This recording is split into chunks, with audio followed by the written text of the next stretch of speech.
गांव के तालाब के पास हलचल मची हुई थी।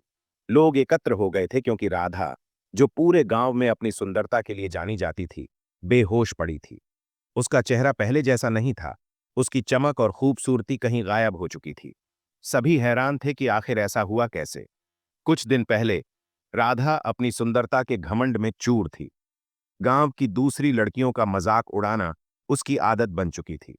वह कहती, तुम सब जैसे भी कपड़े पहन लो, जैसी भी कोशिश कर लो, मेरी सुंदरता के सामने कुछ भी नहीं हो। उसकी ये बातें कई लोगों को चुभती थीं, लेकिन कोई कुछ नहीं कहता।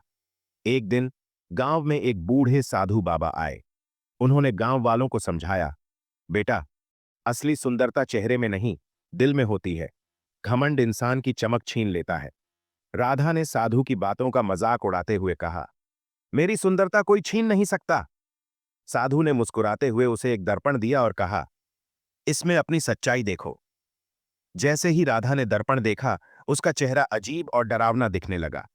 वह घबरा गई और वहां से भागते हुए तालाब के पास गिर पड़ी। जब राधा को होश आया, साधु बाबा उसके पास खड़े थे।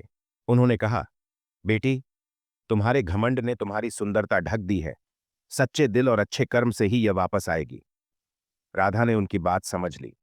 उसने माफी मांगी और लोगों की मदद करने लगी। कुछ ही समय में उसकी खूबसूरती वापस लौट आई, लेकिन इस बार उसका दिल पहले से कहीं ज्यादा सुंदर हो चुका था। शिक्षा। असली सुंदरता बाहरी रूप में नहीं, बल्कि हमारे स्वभाव और अच्छे कर्मों में होती है।